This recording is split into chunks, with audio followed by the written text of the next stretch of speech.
Welcome to पहल academy friends. आज जो डेली प्रैक्टिस क्वेश्चन है उसके अंदर में हम करने वाले हैं राजस्थान इकोनॉमी। और राजस्थान इकोनॉमी के अंदर में हम क्या कर रहे हैं, राजस्थान इकोनॉमिक सर्वे जो 22-23 है उसके chapter wise important question discussion कर रहे हैं। तो राजस्थान इकोनॉमिक सर्वे का राजस्थान जो इंडियन इकोनॉमी और राजस्थान इकोनॉमी का कंबाइन जितना क्वेश्चन आते हैं 20-22 उसके अंदर में मैक्सिमम वेटेज रहता है। और साथ में इसके अंदर में जितनी भी योजनाएं हैं वो आपके आरएस प्रीलिम्स के लिए मोस्ट इंपोर्टेंट योजनाएं रहती है। उसी का अपडेटेड करंट अफेयर का डाटा हो या फिर उसी का जो सर्वे के अकॉर्डिंग अगर आपसे योजनाओं में भी दिया जाए कि सर्वे का अकॉर्डिंग इस योजना के अंदर में क्या दिया गया है, तो जो सर्वे का डेटा है वो ही इंपॉर्टेंट आपको याद करना है। तो इसके लिए भी हमने राजस्थान इकोनॉमिक सर्वे की एक पीडीएफ है जो 90 पेजेस का राउंड है वो टेलीग्राम चैनल पर डाल दी गई है, जिसमें मैक्सिमम इंपॉर्टेंट डेटा है वो सारा का सारा सर्वे से अलग करके जो भी कंसेप्ट है जो भी योजनाएं हैं वो सारा अच्छे तरीके से हमने इसको कंपाइल किया है। आपके लिए बहुत इंपॉर्टेंट है, वो किसी भी एग्जाम के लिए इंपॉर्टेंट है और आरएस प्रीलिम्स के लिए तो मैक्सिमम इंपॉर्टेंट रहेगा।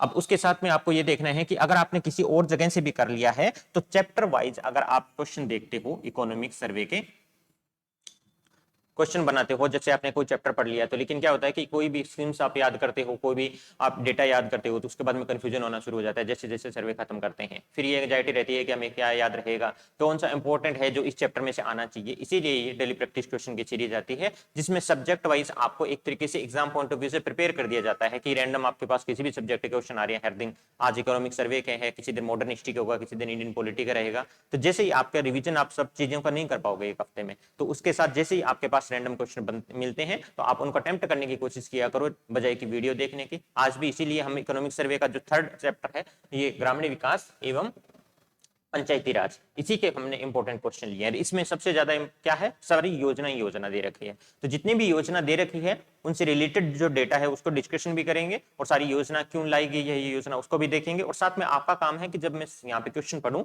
तो आप उसको अटेम्प्ट करने की कोशिश करें और हमें बताइए कि आपके कितने सही हुए हैं, क्या आपको अभी तक आपने सर्वे अच्छे से कर लिए है या नहीं किया है। तो चैप्टर वाइज इस तरीके से हम इसको प्रीलिम्स तक कंप्लीट कर देंगे सारा का सारा, ठीक है।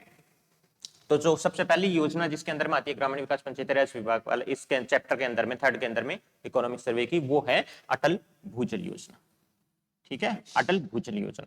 अब अटल भूजल योजना सबसे पहले इंपॉर्टेंट ये है कि मैं तीन यहाँ पे यहाँ दिए गए हैं, इस तरीके से आपसे पूछा जाएगा कोई भी योजना है, जनरली ऐसे सवाल आता है कि किसी भी योजना के बारे में इन कथनों को देखें, इनमें से असत्य कथन कौन सा है या सत्य कथन कौन सा है।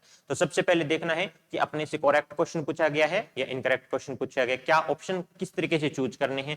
फिर आपको एक एक जो ऑप्शन है उसको आराम से पढ़ना है। अगर आपने ढंग से प्रिपेयर किया है तो कॉन्फिडेंट रहिए कि आपको अच्छे से इनका आंसर पता होगा। जल्दबाजी में कभी भी सर्वे तैयार नहीं होता है, रिवीजन भी करो चाहे कैसे भी करो, आप अच्छे से प्रिपेयर करिए सर्वे को, उसके बहुत इंपॉर्टेंट जो ये योगदान देता है। अगर आपके मान लो मैथ आ रही है, आपको मैथ में अगर कोई बहुत सारे बच्चे हैं जो लगभग सही रहते हैं, तो मैथ रीजनिंग आ रही है और इकोनॉमिक सर्वे आ रहे हैं, तो 40 क्वेश्चन के अराउंड आराम से सही कर दोगे आप। अगर 40 क्वेश्चन कर पा रहे हो और आपको टोटल 65-70 करने हैं तो बाकी सब्जेक्ट्स को इतना प्रिपेयर करने की, डीपली प्रिपेयर करने की जरूरत नहीं है। आपको एंशिएंट मिडाइवल हिस्ट्री नहीं आ रही है तो आप बिल्कुल स्किप कर सकते हो, कोई दिक्कत नहीं है। राजस्थान हिस्ट्री लगभग सही रहती है सबकी, थोड़ा थोड़ा अगर मेजोरिटी से राजस्थान हिस्ट्री के अगर 100 या 150 पेजेस के अराउंड तैयार करते हो आप लोक नृत्य वाले, तो भी आपके अच्छे से यहाँ पे 65-70 क्वेश्चन तक पहुंच सकते हो।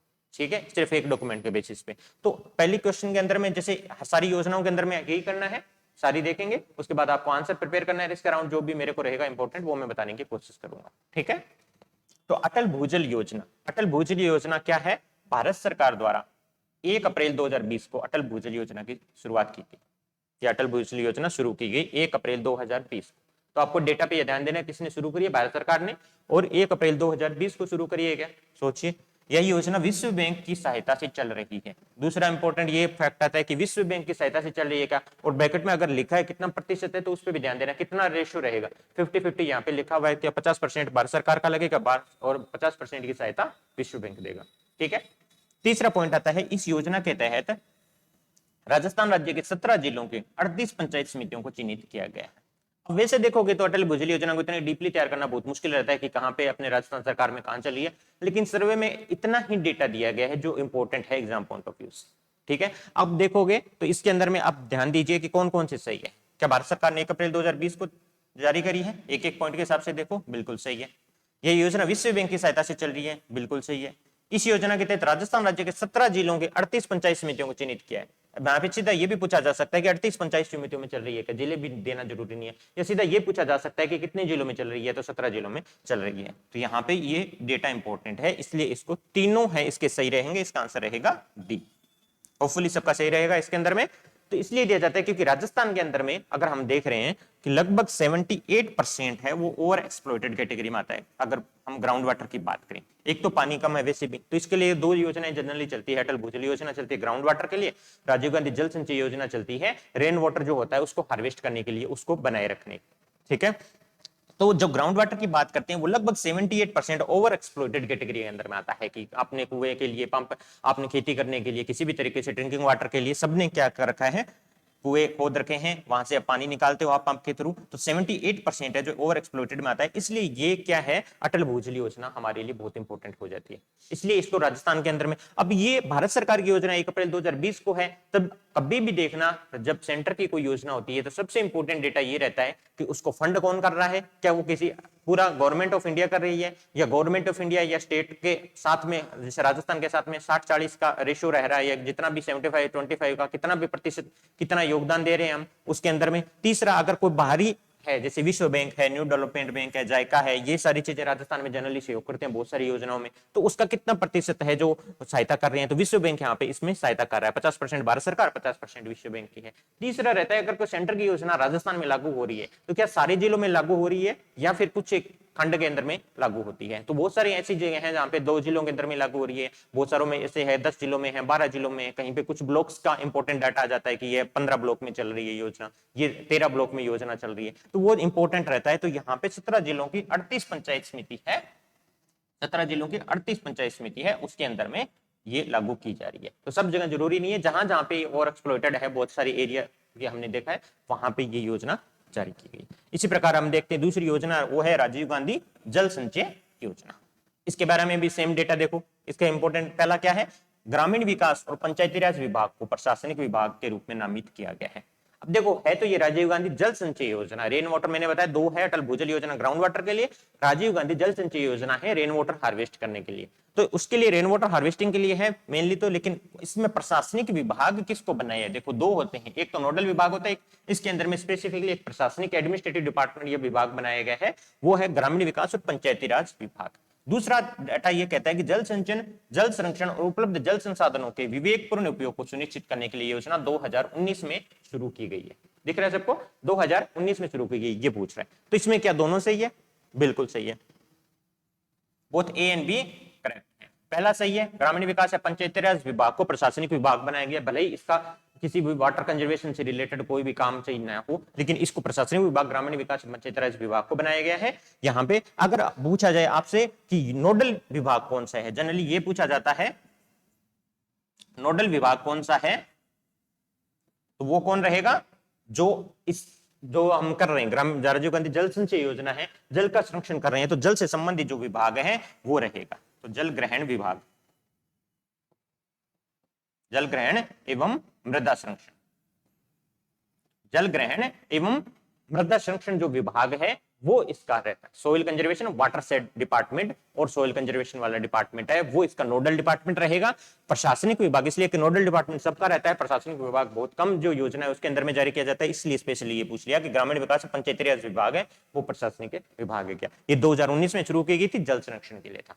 ठीक है, बिकॉज रीजन ये रहता है कि राजस्थान के अंदर में टोटल जो अवेलेबल है वाटर रिसोर्स कंट्री के, उसका 1.16% ये लगभग अवेलेबल है। तो अगर इतना कम अगर वाटर अवेलेबल है और आप सबसे लार्जेस्ट स्टेट माने जाते हो इंडिया के अंदर में, तो वहां पे रेन वाटर हार्वेस्टिंग करना बहुत जरूरी है। बिकॉज रेन क्या है, यहाँ पे 3 चीजें रहती है, एक तो बहुत ज्यादा कम बारिश हो पाती है, दूसरी अगर बारिश हो भी रही है तो उसकी इंटेंसिटी इफेक्ट करती है कि बारिश होगी 4 दिन के अंदर में बहुत ज्यादा इंटेंस बारिश होगी तो फ्लड के थ्रू पानी बह जाता है, तो उस आप पानी को रोक नहीं सकते हो। तीसरी चीज रहती है कि बहुत पॉकेट्स के अंदर में रीजनल वेरिएशन बहुत ज्यादा है, बहुत कहीं किसी पॉकेट में बहुत ज्यादा बारिश रहेगी, किसी पॉकेट में बहुत कम बारिश रहती है, तो उस चीज को करने के लिए राजीव गांधी जल संचय योजना लाई गई है। ठीक है, ताकि जल का हम संरक्षण कर सके, जितने भी जल संसाधन है उनका विवेकपूर्ण उपयोग करना है। तो ये होपफुली समझ आ गया होगा योजना। अब देखो तीसरी, राजस्थान ग्रामीण आजीविका विकास परिषद, Rajasthan rural livelihood development council. यहाँ पे इंग्लिश हिंदी दोनों के अंदर में दिए गए क्वेश्चन, आराम से अपने अपने क्वेश्चन देखिए और उनका आंसर चेक करिए। पहला क्या है, राजस्थान ग्रामीण आजीविका विकास परिषद के बारे में हमें कथन दिए गए, उनमें से हमें सही कौन सा है ये चूज करना है, कौन सा सही पूछा गया। राजस्थान सरकार द्वारा अक्टूबर 2010 में स्थापित एक स्वायत्त संस्था है। तो जब इस लाइन को पढ़ते हो तो आपके पास दो ऑप्शन आते हैं, राजस्थान सरकार ने कब स्थापित की थी, अक्टूबर 2010 में, और क्या ये एक स्वायत्त संस्था है क्या, इन दो चीजों पे ध्यान देना आपको, ठीक है। दूसरा रहता है ये सोसाइटी पंजीकरण अधिनियम 1958 के तहत पंजीकृत है, ठीक है। ये सोसाइटी पंजीकरण अधिनियम है 1958 के तहत पंजीकृत है। तो इस रजिस्टर किसके अंदर में है, राजस्थान ग्रामीण आजीविका विकास परिषद। दो इंपॉर्टेंट पॉइंट आते हैं इसके अंदर में, तो क्या है दोनों सही है, बिल्कुल सही है, दोनों के दोनों आंसर सही है। एक तो ये स्वायत्त संस्था भी है, अक्टूबर 2010 में स्थापित की गई थी, और यह है सोसाइटी पंजीकरण अधिनियम 1958 के तहत पंजीकृत है, इसलिए इसका आंसर दोनों का मिलेगा। और किसके लिए लाए गए थे राजस्थान ग्रामीण आजीविका विकास परिषद, राजस्थान ग्रामीण आजीविका विकास परिषद तो ग्रामीण एरिया से संबंधित होगा। तो बहुत सारे जो सेल्फ हेल्प ग्रुप हैं उनके बहुत सारी जो परियोजनाएं हैं, बहुत सारे प्रोग्राम्स जो होते हैं, किससे रिलेटेड प्रोग्राम्स है, किससे रिलेटेड, सेल्फ हेल्प ग्रुप्स के रिलेटेड। जितनी भी प्रोग्राम्स योजना है उनका प्रॉपर इंप्लीमेंटेशन के लिए ये राजस्थान ग्रामीण आजीविका विकास परिषद लाई गई थी। आपने प्रोग्राम तो बना लिया सेल्फ हेल्प ग्रुप के हिसाब से, लेकिन सेल्फ हेल्प ग्रुप तक वो चीजें पहुंचाना, उनको समझाना और उनका प्रॉपर इंप्लीमेंटेशन करना, ये काम किसका रहता है, राजस्थान ग्रामीण आजीविका विकास परिषद रहता है। या तो तीसरा पॉइंट दिया जा सकता है, या इनमें से कोई एक पॉइंट हटा के ये भी डाला जा सकता है आपका कि किसके लिए है। तो ये सेल्फ हेल्प ग्रुप से रिलेटेड जितने भी प्रोग्राम है उनको इंप्लीमेंट करने के लिए राजस्थान ग्रामीण जो आजीविका विकास परिषद का गठन किया गया था, ठीक है। अब आता है अगला क्वेश्चन अपना, राजस्थान ग्रामीण आर्थिक परिवर्तन योजना। यह है रूरल इकोनॉमिक ट्रांसफॉर्मेशन योजना। रूरल की इकोनॉमी को आपको ट्रांसफॉर्म करना है, रूरल इकोनॉमी को ट्रांसफॉर्म करना है, ठीक है। रूरल इकोनॉमी को ट्रांसफॉर्म करने के लिए रिलेटेड कोई योजना आई है।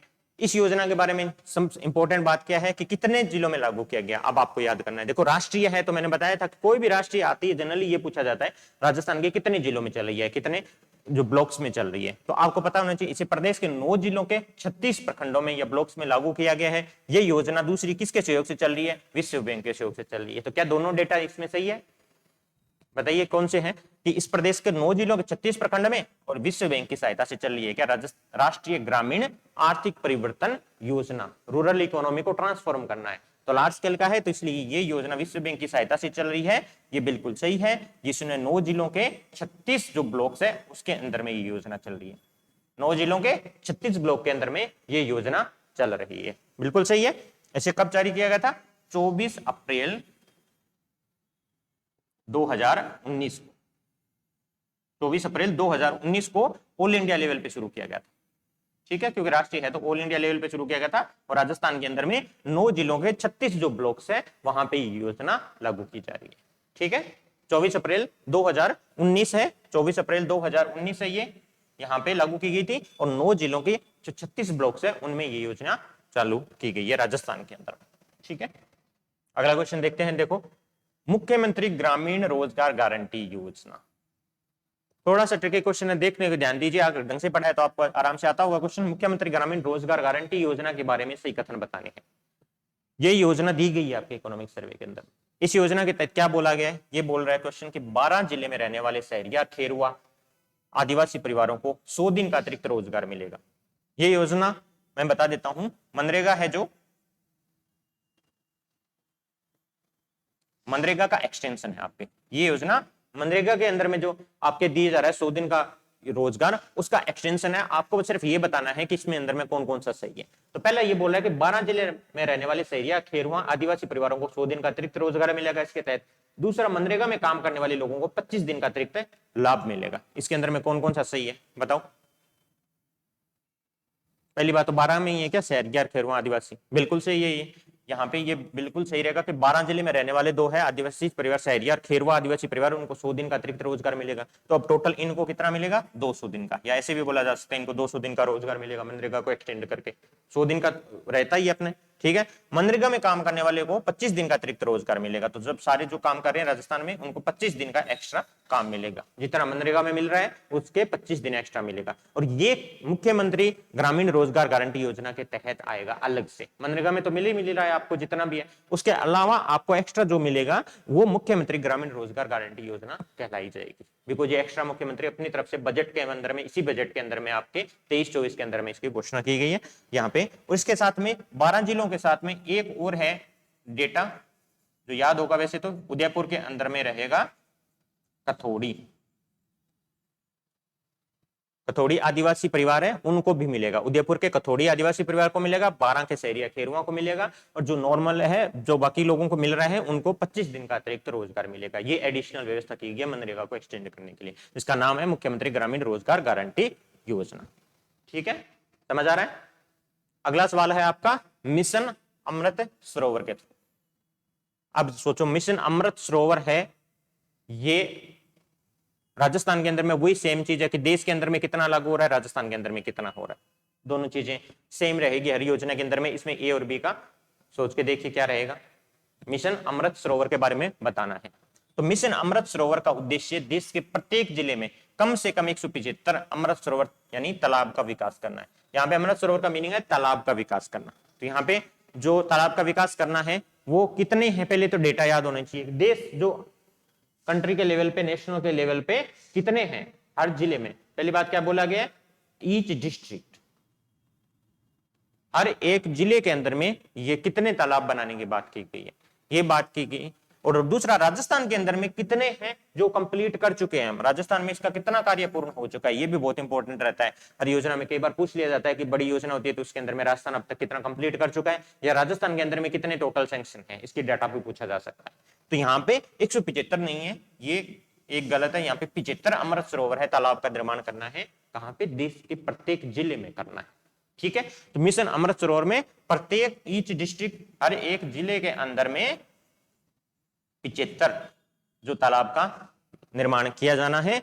अब राजस्थान का डाटा पता होगा तभी पता होगा आपको कितना परसेंट कार्य पूर्ण हो चुका है। तो राजस्थान के अंदर में 2475, 2475 हमें टोटल तालाब बनाने हैं। सारे 75 है, 33 जो जिले हैं उनके अंदर में बनाना है 75 के हिसाब से, तो 2475 है जो हमें तालाब बनाने, उसके अंदर में 1000 हम कंप्लीट कर चुके हैं। तो ये स्ट्रेट फॉरवर्ड डेटा पूछा जा सकता है कि मिशन अमृत सरोवर में हमें 1000 जो अमृत सरोवर या तालाब है उनका निर्माण राजस्थान में कार्य पूर्ण हो चुका है। तो ये 1000 रहते हैं, 2475 का लगभग 40%। तो ये वाला डेटा बिल्कुल सही रहेगा, इसका आंसर रहेगा बी।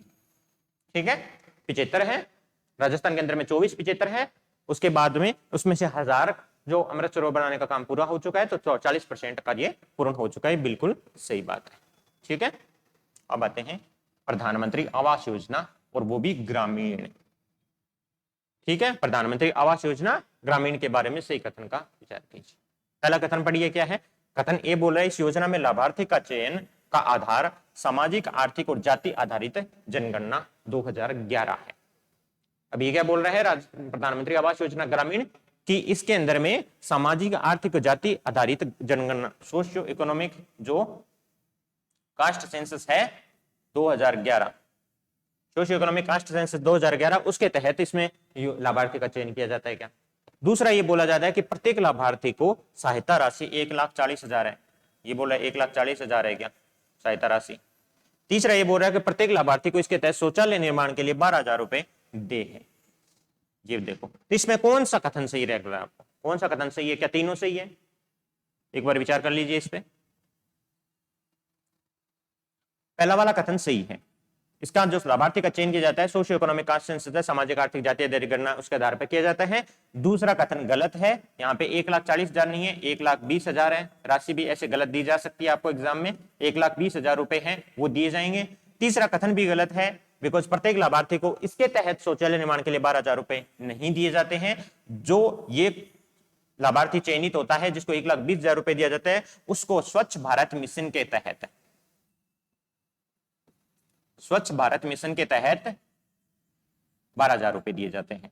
मिलते हैं उसको 12,000 रुपए, ये बात सही है, लेकिन इस योजना के तहत नहीं मिलते हैं। जिसको इसमें चयनित किया जाता है, जो लाभार्थी रहता है, जिसको 1,20,000 रुपए दिए जाएंगे इस योजना के तहत, उसको एडिशनली स्वच्छ भारत मिशन योजना है उसके तहत 12,000 रुपए के थ्रू शौचालय निर्माण का कार्य वहां पे करवाया जाएगा। तो ये थोड़ी सी ध्यान रखा करो कि किस योजना के तहत किसमें दिया जा रहा है। तो इसका आंसर ए रहेगा, इसका पहला आंसर सही।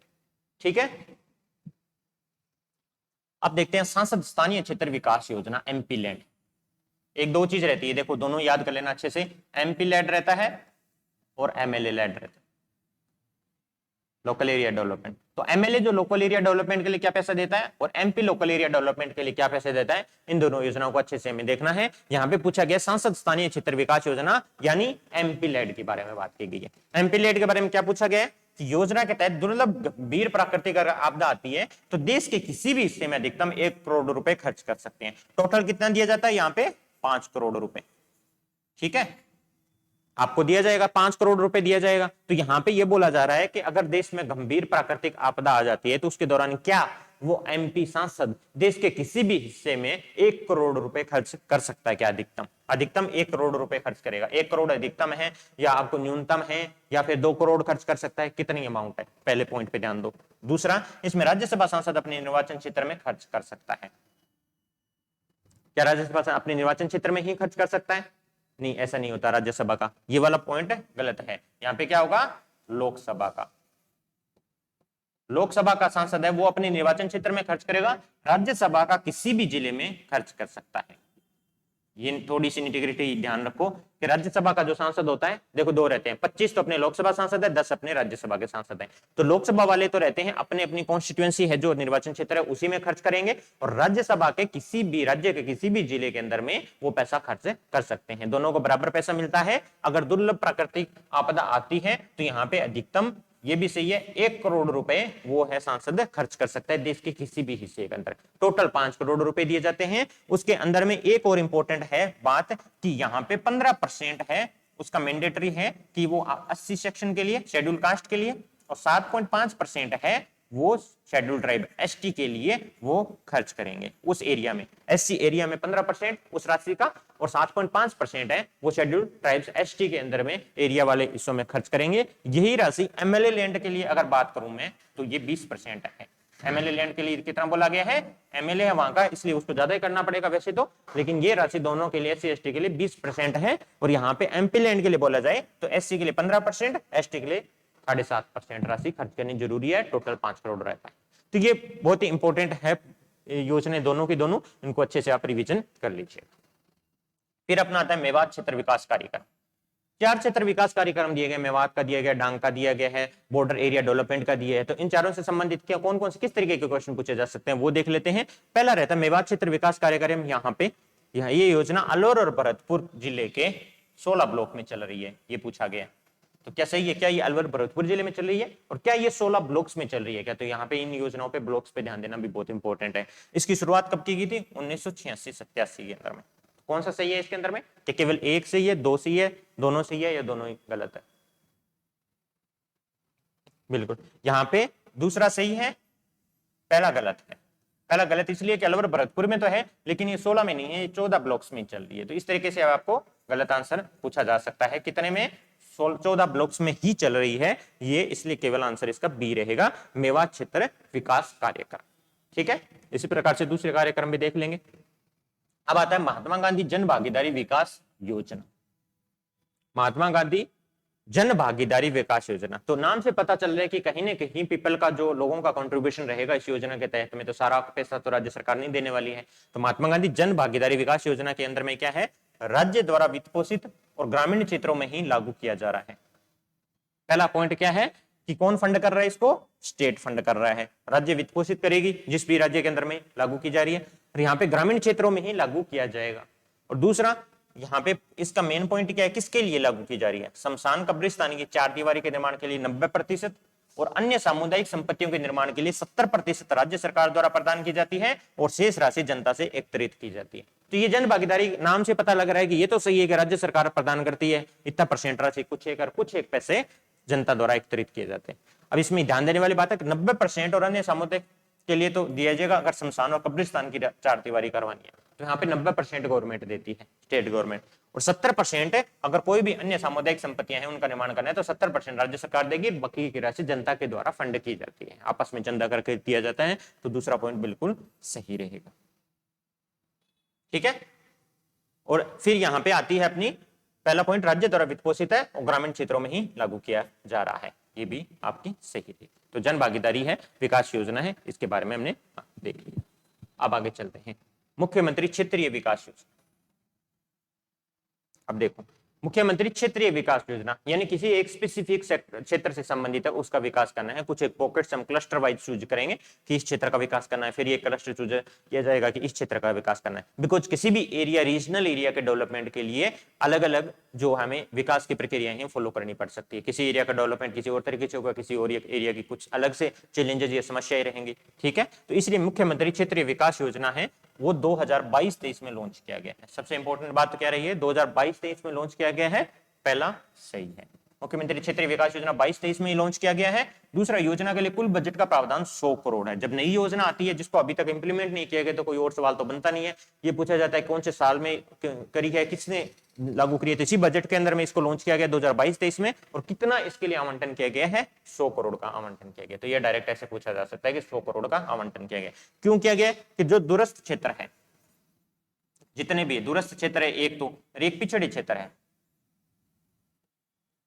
दूरस्थ है और पिछड़े क्षेत्र है, उनके डेवलपमेंट के लिए, जहां तक उनके पॉकेट्स क्लस्टर है उनको चूज किया जाएगा कि बहुत सारे दूरस्थ एरिया है जहां पे यहाँ पे डेवलपमेंट नहीं पहुंच पा रहा है, तो उनको एरिया वाइज वहां की जो लोकल प्रॉब्लम्स है उनका सॉल्यूशन करके उसी तरीके से डेवलप करने की कोशिश की जाएगी। इसके लिए इसमें 22-23 में जो लॉन्च किया गया था, और 100 करोड़ का इसके अंदर में प्रावधान है। ठीक है, अब आता है राज्य वित्त आयोग।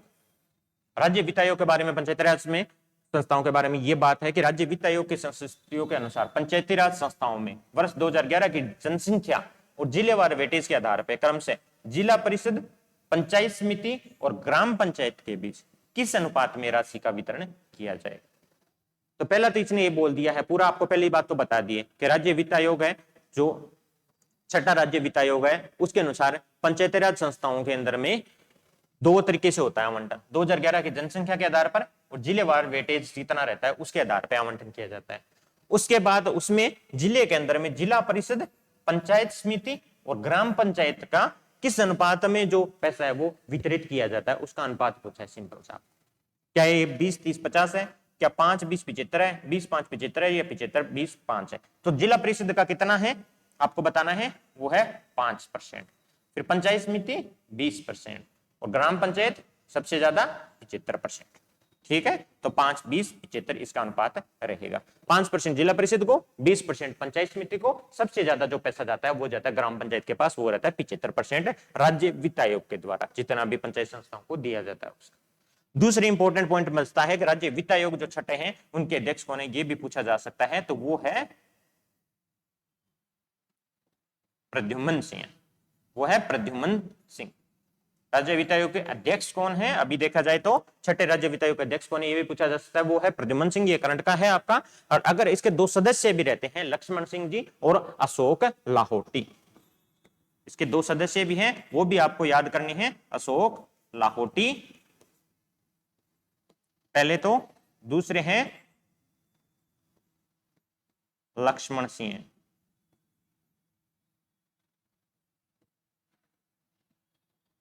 लक्ष्मण सिंह रावत, अशोक लाहौटी, ये दो सदस्य हैं। तो जब भी आप ऐसे चीजें करो तो उसके अंदर में जितना भी दिया गया डेटा पूरा याद करना है कि वित्त आयोग 6 है, उसके अंदर में पंचायती राज संस्थाओं को 5, जिला परिषद को 20% आपको दिया जाएगा, पंचायत समिति को, और 75% ग्राम पंचायत को दिया जाएगा। और प्रद्युम्न सिंह इसके आपके अध्यक्ष है अभी, और इसके बाद में अशोक लाहौटी और लक्ष्मण सिंह रावत है। ये भी क्वेश्चन आया हुआ है पहले, और ये ध्यान रखा करो कि ये राष्ट्र वैसे तो राजस्थान पॉलिटी के अंदर में आ जाएगा। जब आप करते हो राज्य वित्त आयोग, वहां पे भी बताया जाता है कि पीछे भी कौन कौन से अध्यक्ष रहे हैं, उनको भी याद करना होता है। तो ये सारी चीजें साथ में ही करंट का भी टॉपिक है, तो उसके थ्रू भी आपका कवर हो जाएगा। ठीक है, अगला क्वेश्चन क्या आता है इसी के अंदर में कि राज्य के कुल शुद्ध कर राजस्व का 6.75% ग्रामीण और शहरी स्थानीय निकायों को दिया जाता है। पहला तो ये है कि राज्य का जितना भी कुल शुद्ध कर राजस्व है उसका 6.75% है वो ग्रामीण और शहरी स्थानीय निकायों को दिया जा सकता है। ये भी अपने आप में क्वेश्चन बनता है कि ग्रामीण और शहरी जो स्थानीय निकाय है उनको कितना दिया जाता है, कुल शुद्ध जो कर राजस्व रहता है उसका कितना प्रतिशत अलॉट करते हो,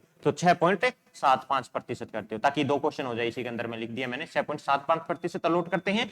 और ये किस अनुपात में जाता है, ग्रामीण जो है और शहरी निकाय है स्थानीय निकाय, उनको किस अनुपात में जाता है, ग्रामीण स्थानीय निकाय को और शहरी स्थानीय निकाय को, जो टोटल 6.7% है वो।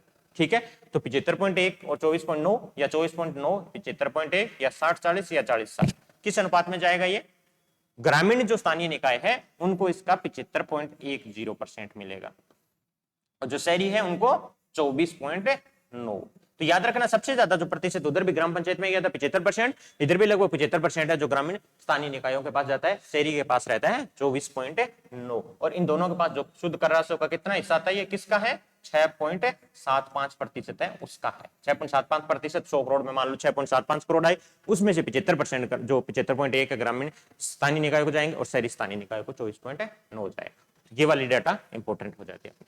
अब आ जाओ, राजस्थान आर्थिक समीक्षा 22-23 के अनुसार राज्य की एक सर्वश्रेष्ठ प्रदर्शन करने वाली जिला परिषद जिसे दीनदयाल उपाध्याय पंचायत सशक्तिकरण पुरस्कार दिया गया है। डायरेक्ट ऐसे क्वेश्चन आ जाते हैं, सिंपल पंचायत समिति का ये पूछा गया जा सकता है, जिला परिषद का पूछा जा सकता है, किसी ग्राम पंचायत को कोई पुरस्कार दिया गया है तो सर्वे के अंदर में 4 पुरस्कार दिए गए, जैसे बाले तेसी दे दिया गया, ये अपना दीनदयाल उपाध्याय पंचायत सशक्तिकरण पुरस्कार दिया गया, तो 4 पुरस्कार है, चारों को अच्छे से याद कर लेना। आपको मैं एक पुरस्कार के ऊपर में एक तरीके से क्वेश्चन बना के दिखा रहा हूँ किस तरीके से आपके क्वेश्चन बनते हैं। तो पहला क्या है, दीनदयाल उपाध्याय पंचायत सशक्तिकरण पुरस्कार है, वो किस जिला परिषद को दिया गया, 2022-23 हर बार दिया जाता है, तो याद रखना किसके थ्रू पूछा गया, राजस्थान ये आर्थिक समीक्षा 2022-23 यानी हाल ही के अंदर में जिसको दिया गया वो कौन सा है, झुंझुनू, दौसा, बारां, डूंगरपुर, क्या है, झुंझुनू। इसका आंसर है झुंझुनू। तो दीनदयाल उपाध्याय पंचायत सशक्तिकरण पुरस्कार झुंझुनू को दिया गया है। ये एक तो जिला परिषद को दिया जाता है, 2 पंचायत समिति को दिया जाता है और यहाँ पे 5 ग्राम पंचायत है जिनको ये पुरस्कार दिया जाता है। और पुरस्कार भी वजह से बाल हितैषी पुरस्कार है वो भी क्या एक एक को दिए जाते हैं, तो याद करना ज्यादा मुश्किल नहीं है। यहाँ पे जैसे याद कर लिया हमने कि यहाँ पे एक जिला परिषद एक ही है तो झुंझुनू याद कर ली, इसके 2 पंचायत समिति भी आपको याद करनी है। उसके अलावा दूसरे जो पुरस्कार है उनमें एक कोई सी ग्राम पंचायत जिसको चूज किया गया उसका नाम आपको पता रहना चाहिए। ठीक है, आगे आ जाओ, स्वामित्व योजना क्या है।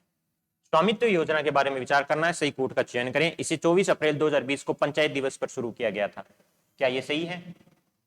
दूसरा ये है योजना पंचायती राज विभाग, भारतीय सर्वेक्षण विभाग और राजस्व विभाग के द्वारा कार्यान्वित की जा रही है। इसके बारे में बात करो कि क्या 3 विभाग है जो लग रहे हैं, पंचायती राज विभाग है, भारतीय सर्वेक्षण विभाग है, राजस्व विभाग है, ये मिलकर काम कर रहे हैं, क्या ऐसी बड़ी योजना है, और अगर है तो कौन सी योजना है स्वामित्व योजना।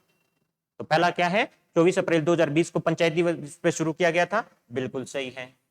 ये योजना 3 विभाग है, पंचायती राज सर्वेक्षण विभाग और राजस्व विभाग द्वारा जारी की जा रही है, बिल्कुल सही है, दोनों के दोनों सही है। ABCD होना चाहिए, तो सी रहेगा, बोथ A एंड B इनका आंसर रहेगा।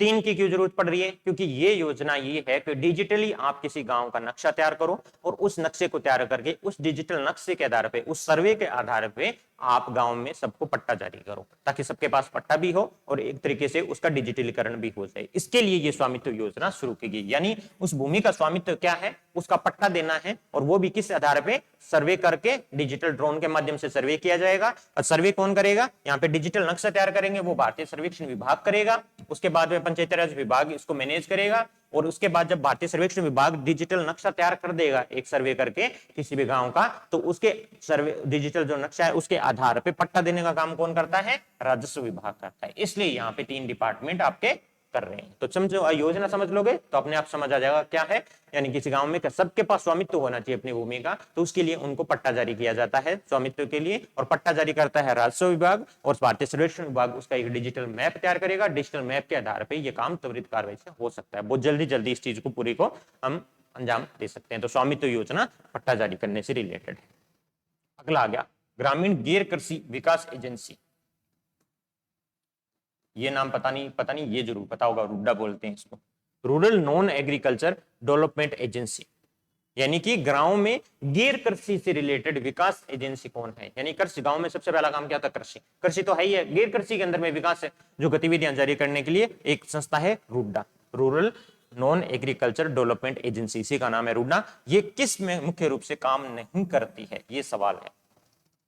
कृषि में तो नहीं करती, गैर कृषि में करती है, लेकिन गैर कृषि के अंदर में भी रूडा 3 ऐसे सेक्टर है जिनमें मुख्य रूप से काम करती है। तो आपका काम ये बताना है यहाँ पे कि कौन सा ऐसा सेक्टर है जिसमें मुख्य रूप से काम नहीं करती है। क्या चमड़ा है, ऊन और कपड़ा उद्योग है, लघु खनिज है, ये गैस परियोजनाएं हैं। किसमें रूडा काम नहीं करती है, मुख्य रूप से काम नहीं करती है?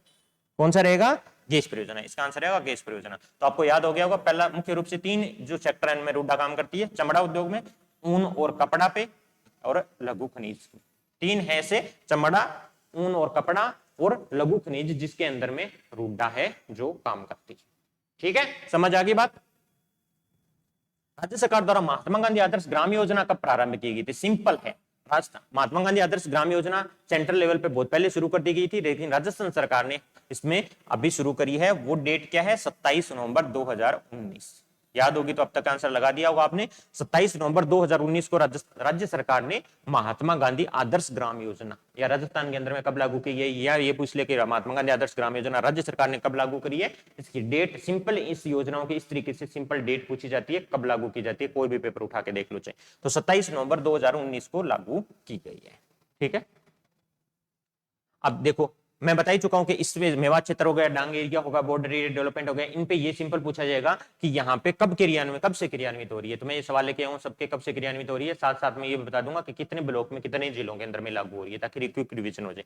मेवात क्षेत्र अभी हम करके आए, ये तो आपको पता होगा, 2 के अंदर जो डिस्ट्रिक्ट है उनके अंदर में हो रही है, और 14 ब्लॉक्स है, 2 डिस्ट्रिक्ट 14 ब्लॉक्स में 1986-87 से आपके लागू हो रही है मेवात क्षेत्र, अभी करके आए हैं इसको। तो उसके बाद में आता है सीमा क्षेत्र विकास कार्यक्रम, border area development program, BADP। ये आपका कब से चालू हो रहा है? वो 95, 96, 2005, 6, 7, 8, 93, 94। तो सबको एक साथ करोगे तो कंफ्यूजन हो जाए, इसके लिए मैं एक साथ ही ले आया हूं इसको। सीमा क्षेत्र विकास कार्यक्रम चालू होता है आपका 1993 से 94 के बीच।